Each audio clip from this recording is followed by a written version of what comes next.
Satu kali salah, kita seperti berhadapan dengan cermin.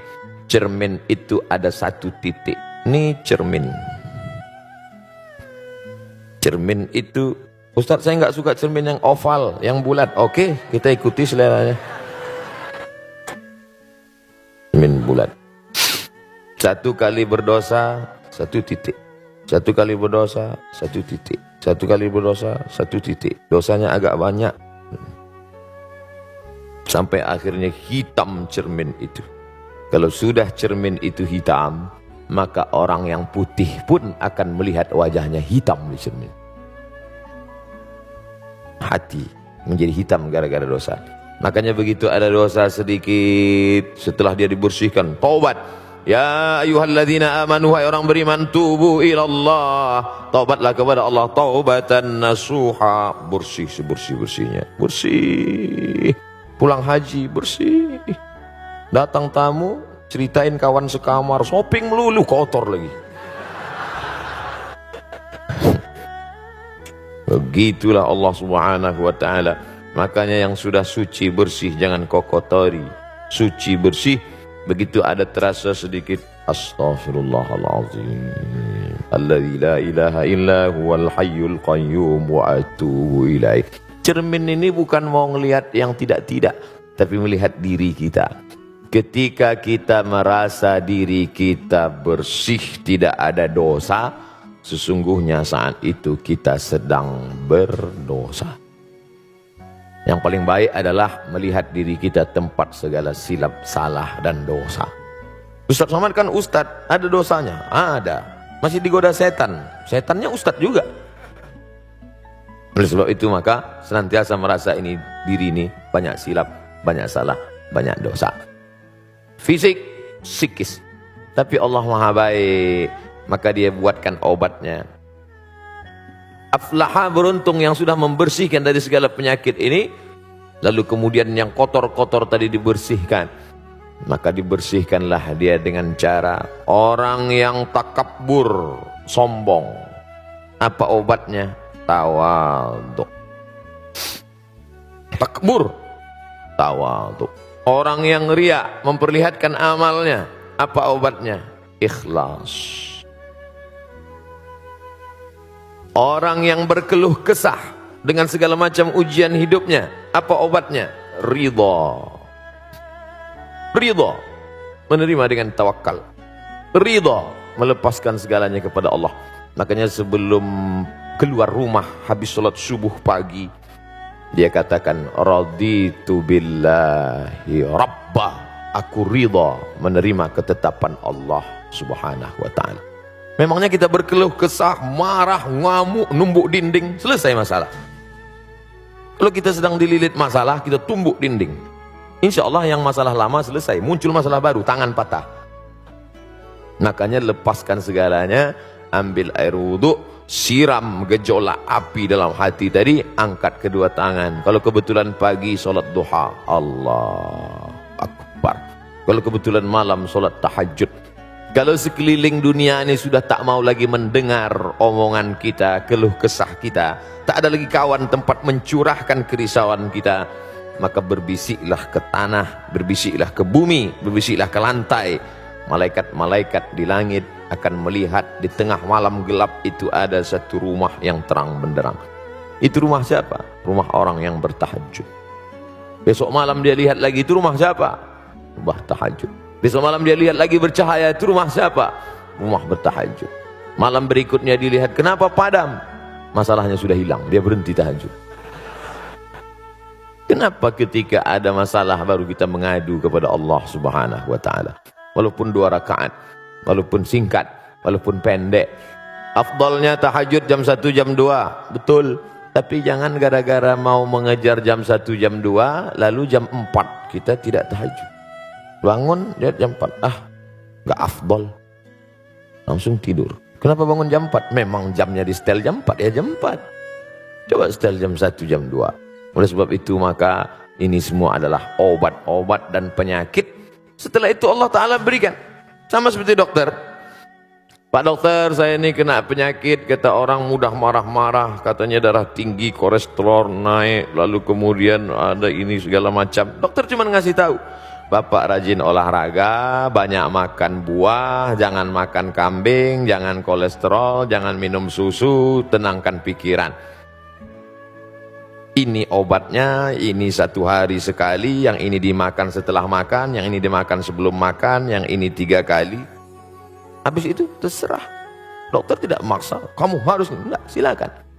Kalau saya nggak mau makan ini, terus saya makan ini, nggak mau makan obat, silakan aja, mati cepat. I'malu ma syi'tum, lakukan apa yang kau mau. Tapi ingat, Allah Subhanahu wa taala Maha melihat. Yang melihat kita bukan CCTV, yang melihat kita dia la ta'khudhuhu sinatun wal naum. Dia yang tidak mengantuk dan tidak tidur. Makanya ketika nanti imam membaca ayat ini, wa nafsin wa ma sawwaha fa alhamaha fujuraha wa taqwaha qad aflaha man zakkaha wa qad khaba man dassaha. Oh, ini yang kami kaji kemarin. Hai jiwa yang gabungan antara ruh dan jasad, yang gara-gara ruh dengan jasad bersatu ini muncul tamak, muncul rakus, muncul pelit, muncul bakhil, muncul dendam kesumat, muncul hasad dengki, muncul busuk hati, muncul marah, muncul egois. Sucikan dengan tawaduk, sucikan dengan ikhlas, bersihkan dengan zikir, senantiasa merasa diri hina. Saya Ustaz kalau dengar pengajian dah nggak masuk lagi, pergi ke THT, telinga hidung tenggorokan.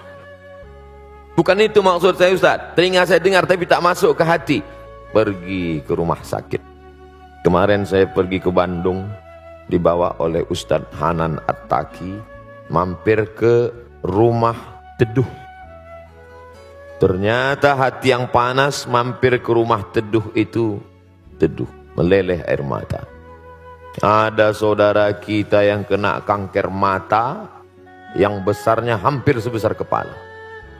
Perempuan-perempuan yang dikira hamil 9 bulan, rupanya di dalam tumor, cancer, kanker. Ibu sudah kena berapa lama?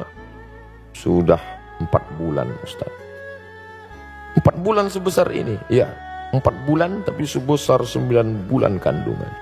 Jadwal operasi kapan? 2020. Bayangkan itu. Napas sudah sesak sampai. Di sana baru terasa, oh hebat Ustadz Hanan. Dia bawa saya jalan-jalan, bukan ke bukit, bukan ke gunung, bukan ke pantai. Dia bawa jalan-jalan. Melihat itu semua, Allah sedang negur Abdul Somad.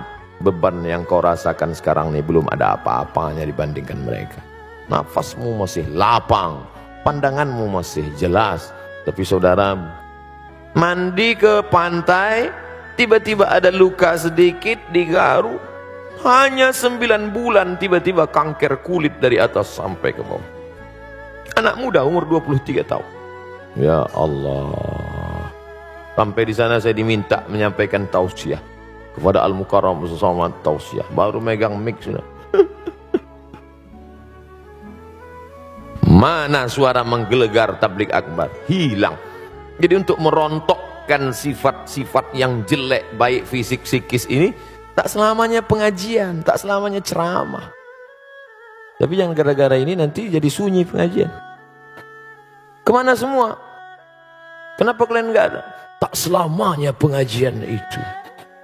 Kita harus selalu lihat orang sakit. Betul. Tidak ada orang nasihati saya. Tak ada ustadz menggurui menasihati saya. Dari mana ustadz mengambil nasihat pelajaran? Dengan pergi. Pergi ke panti jompo. Kita lihat kulitnya yang keriput, rapuh. Ustadz ini tidak bisa lagi dimasukkan jarum suntik. Kenapa? Usia sudah 95 tahun, sudah seperti tisu, sobek, lapuk. Abdul Somad, 40 tahun lagi kulitmu juga akan seperti ini, menggigil, tak dapat tegak. Masih syukur ada yang menyuapi, masih syukur masih ada orang baik. Maka saat ketika melihat itu, saya yakin suami-suami yang sombong, yang kasar, yang tak peduli, yang lihat itu dia, oh ternyata nanti sampai masanya aku duduk di kursi seperti ini, yang menyuapi nanti adalah dia yang baik selama ini. Nah, ibu pun kasih tahu juga, mas kalau macam-macam nanti gini-gini. Jadi tidak selamanya nasihat. Ada nasihat lewat mata lebih masuk ke dalam hati kita. Makanya ada ungkapan lisanul hal, perbuatan, action afsah min lisanil maqal, lebih menyentuh ke dalam hati. Ketika meninggal almarhumah emak saya, lalu pas mengkebumikan mereka tanya, siapa yang masuk ke dalam?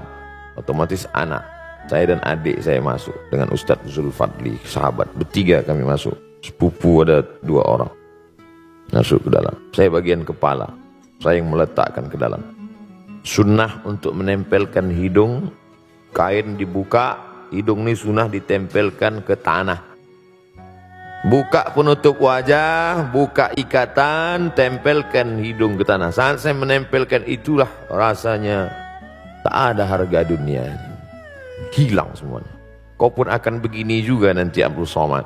Anakmu yang akan memegang kepalamu, dimiringkannya ke kanan ke arah kiblat, ditempelkannya hidungmu ke dinding. Tak ada jarak lagi. Sekaya-kaya orang, belum pernah saya melihat dipasang keramik di bawah. Nanti kalau saya mati, posong keramik, posong marmer supaya hidung jangan mencium tanah. Enggak, tetap ikut sunnah, diciumkan hidung ke tanah, menghadap ke arah kiblat, miring. Apa yang dibawa menghadap Allah SWT. Insya Allah itu mengikis hasad, mengikis dengki, mengikis angkuh, mengikis sombong. Kalau terasa iman sudah agak kurang, low down, ngaji lagi.